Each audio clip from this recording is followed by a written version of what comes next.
ಇನ್ನು ಕಾಂಗ್ರೆಸ್ ಸರ್ಕಾರದ 3 ತಿಂಗಳ ಹಣ ಜಮಾವಾಗದ ಹಿನ್ನೆಲೆಯಲ್ಲಿ ಮಾಧ್ಯಮದವರು ಮುಖ್ಯಮಂತ್ರಿ ಸಿದ್ದರಾಮಯ್ಯನವರ ಮುಂದೆ ಹಣ ಜಮಾವಾಗುತ್ತಿಲ್ಲ ಸರ್ ಎಂದು ಹೇಳಿದ್ದು, ಆಗ ಮುಖ್ಯಮಂತ್ರಿ ಸಿದ್ದರಾಮಯ್ಯನವರು ಕೂಡ ಪ್ರತಿಕ್ರಿಯೆ ಕೊಟ್ಟಿದ್ದಾರೆ. ಇದೇ ನಡುವೆ ಬಿಜೆಪಿಯವರು ನಮ್ಮದೇ ಗ್ಯಾರಂಟಿ ನಕಲು ಮಾಡಿದ್ದಾರೆ ಎಂದು ಮುಖ್ಯಮಂತ್ರಿಯವರು ವಾಗ್ದಾಳಿ ಮಾಡಿದ್ದಾರೆ.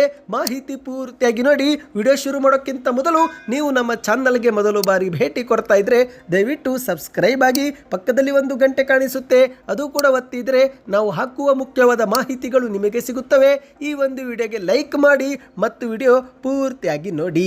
ಹೌದು ಸ್ನೇಹಿತರೆ, ಕರ್ನಾಟಕದಲ್ಲಿ ಕಾಂಗ್ರೆಸ್ ಸರ್ಕಾರ ಅಧಿಕಾರಕ್ಕೆ ಬಂದು 2 ವರ್ಷ ಪೂರ್ತಿಗೊಂಡಿದೆ.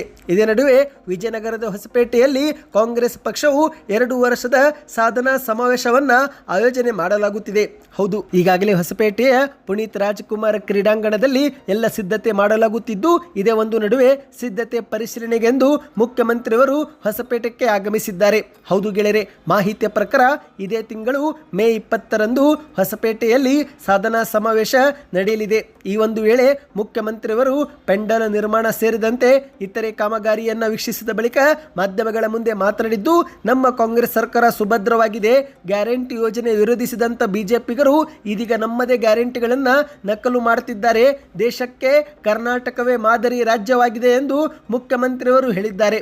ಮೂಲಭೂತ ಆರ್ಥಿಕತೆ ಬಗ್ಗೆ ಬಿಜೆಪಿಯವರಿಗೆ ಗೊತ್ತಿಲ್ಲ, ಅವರು ಕೇವಲ ಅಭಿವೃದ್ಧಿಗೆ ದುಡ್ಡಿಲ್ಲ ಎನ್ನುವ ಆರೋಪವಷ್ಟೇ ಮಾಡ್ತಾರೆ. ಆದರೆ ಎಲ್ಲ ಕ್ಷೇತ್ರಗಳಿಗೆ ಅಭಿವೃದ್ಧಿಗೆ ಹಣ ನಾವು ಕೊಟ್ಟಿದ್ದೇವೆ. 2 ವರ್ಷದಲ್ಲಿ 90,000 ಕೋಟಿ ರೂಪಾಯಿ ಹಣವನ್ನು ಗ್ಯಾರಂಟಿಗಳಿಗೆ ಮೀಸಲಿಟ್ಟು, ಜೊತೆಗೆ ನಾವು ಅಭಿವೃದ್ಧಿಗೂ ಕೂಡ ಕೋಟಿ ಹಣ ಬಿಡುಗಡೆ ಮಾಡಿದ್ದೇವೆ ಎಂದು ಮುಖ್ಯಮಂತ್ರಿಯವರು ತಿಳಿಸಿದ್ದಾರೆ. ಗ್ಯಾರಂಟಿ ಯೋಜನೆಯಿಂದ ರಾಜ್ಯ ಒಂದು ವೇಳೆ ದಿವಾಳಿಯಾಗಿದ್ದರೆ, ಬೊಕ್ಕಸದಲ್ಲಿ ಹಣವೇ ಇಲ್ಲದಿದ್ದರೆ ಇಷ್ಟೆಲ್ಲ ಅಭಿವೃದ್ಧಿ ಸಾಧ್ಯವಾಗುತ್ತಿತ್ತೆ ಎಂದು ಪ್ರಶ್ನೆ ಮಾಡಿದ್ದಾರೆ. ಈ ಬಾರಿಯ ಬಜೆಟ್ ಗಾತ್ರ ಕಳೆದ ಬಜೆಟ್ಗಿಂತ 38,000 ಕೋಟಿ ರೂಪಾಯಿ ಹೆಚ್ಚಳವಾಗಿದೆ. ಅದು ಹೇಗೆ ಸಾಧ್ಯ ಎಂದು ಪ್ರಶ್ನೆಯನ್ನ ಮಾಡಿದ್ದಾರೆ.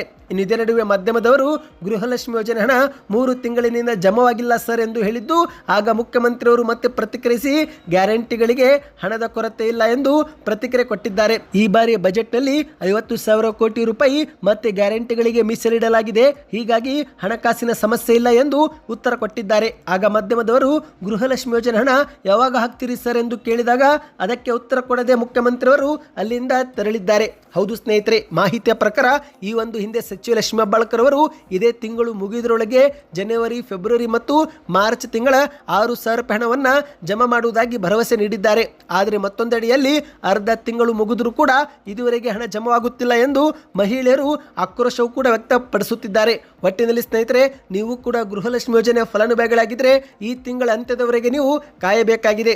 ಹೌದು, ಇದೇ ಒಂದು ತಿಂಗಳ ಅಂತ್ಯದಲ್ಲಿ 3 ಕಂತು ಜಮೆ ಮಾಡುವ ಭರವಸೆಯನ್ನ ಸಚಿವ ಲಕ್ಷ್ಮೀ ಹೆಬ್ಬಾಳ್ಕರ್ ಅವರು ನೀಡಿದ್ದಾರೆ. ಸದ್ಯಕ್ಕೆ ಎಷ್ಟೇ ಇತ್ತು, ನಿಮ್ಮ ಖಾತೆಗೆ ಇತ್ತೀಚೆಗೆ ಹಣ ಜಮಾವಾಗಿದ್ದರೆ ಕಮೆಂಟ್ನಲ್ಲಿ ಎಸ್ ಎಂದು ಕಮೆಂಟ್ ಮಾಡಿ. ಮಾಹಿತಿ ಇಷ್ಟವಾಗಿದ್ದರೆ ಲೈಕ್ ಮಾಡಿ, ಚಾನಲ್ಗೆ ಸಬ್ಸ್ಕ್ರೈಬ್ ಮಾಡಿ.